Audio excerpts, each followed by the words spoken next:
বাংলাদেশের রাজনীতিতে যদি কখনো পিআর বা আনুপাতিক প্রতিনিধিত্ব পদ্ধতি চালু হয় তাহলে আমাদের সংসদ কেমন হবে জানেন? হতে পারে যাদের জনগণ ভোটে চায়নি তারাই সংসদে চলে যাবে, আর যাদের পক্ষে মানুষ দাঁড়িয়েছিল তারা হয়তো সংসদের বাইরে থেকে যাবে। প্রশ্ন হচ্ছে, এটাই কি সত্যিকারের গণতন্ত্র?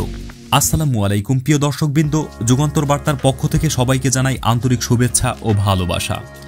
আজ আমরা আলোচনা করব বাংলাদেশের নির্বাচনী রাজনীতির একটি গুরুত্বপূর্ণ বিষয়, পিআর বা আনুপাতিক প্রতিনিধিত্ব পদ্ধতি।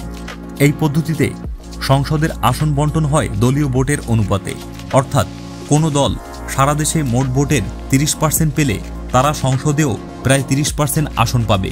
প্রথমে শুনতে বেশ ন্যায্য মনে হলেও বাস্তবে এর মধ্যে লুকিয়ে আছে কিছু গুরুতর সমস্যা, বিশেষ করে বাংলাদেশের মতো রাজনৈতিক বাস্তবতায়।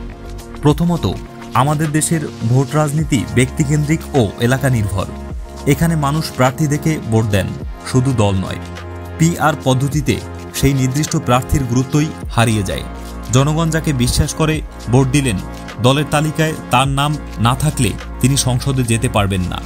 এতে জনগণের প্রত্যক্ষ অংশগ্রহণ অনেকটা হারিয়ে যায়। দ্বিতীয়ত, এই পদ্ধতিতে ছোট ছোট দলগুলো খুব অল্প ভোট পেয়েও সংসদে ঢুকে যায়। ধরুন কোনো দল সারা দেশে মোট 2% ভোট পেল, সরাসরি কোনো আসন জেতার মতো শক্তি নেই, কিন্তু ভোটের সেই শতাংশের হিসাবেই তারা সংসদে কয়েকটি আসন পেয়ে যাবে।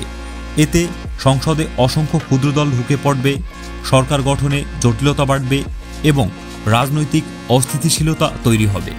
এই কারণেই বাংলাদেশের বৃহৎ রাজনৈতিক দল বিএনপি এই পদ্ধতির বিপক্ষে, কারণ তারা জানে এতে জনগণের ইচ্ছা প্রতিফলিত হবে না, বরং যারা মাঠে তেমন জনসমর্থন পায়নি তারাও সংসদে প্রবেশের সুযোগ পাবে। এতে সরকারের নীতি পরিকল্পনা এবং দীর্ঘমেয়াদী উন্নয়ন কার্যক্রম সবকিছুই বাধাগ্রস্ত হতে পারে। ছোট দলগুলো অবশ্য এই পদ্ধতি সমর্থন করে, কারণ তারা জানে সরাসরি জনগণের ভোটে সংসদে যাওয়া তাদের জন্য প্রায় অসম্ভব, কিন্তু সারা দেশে কিছুটা ভোট পেলেই সংসদে জায়গা পাওয়া সহজ হয়ে যাবে। তাই তাদের রাজনৈতিক টিকে থাকার স্বার্থে এই পদ্ধতির মধ্যেই লুকিয়ে আছে, যদিও এতে জনগণের প্রকৃত মতামত বিকৃত হয়ে যায়। আরেকটি বড় সমস্যা হলো, এই পদ্ধতিতে সংসদ সদস্যরা জনগণের কাছে দায়বদ্ধ থাকেন না। তারা নির্বাচিত হন দলের তালিকা থেকে, জনগণের ভোটে নয়। ফলে ভোটের ও প্রতিনিধির সম্পর্ক দুর্বল হয়ে যায়। গণতন্ত্র তখন শুধুই কাগজে থাকে, বাস্তবে নয়। অবশ্য কিছু উন্নত দেশে যেমন জার্মানি বা নেদারল্যান্ডসে এই পদ্ধতি ভালো কাজ করে, কিন্তু সেই দেশগুলোর রাজনৈতিক সংস্কৃতি, জবাবদিহিতা এবং শিক্ষার মান বাংলাদেশের থেকে অনেক ভিন্ন। আমাদের দেশে যেখানে রাজনীতি এখনও দলীয় অনুগত্য ও ব্যক্তিকেন্দ্রিক প্রভাবের ওপর নির্ভরশীল, সেখানে এই পদ্ধতি স্থিতিশীলতা নয়, বরং বিশৃঙ্খলার জন্ম দিতে পারে।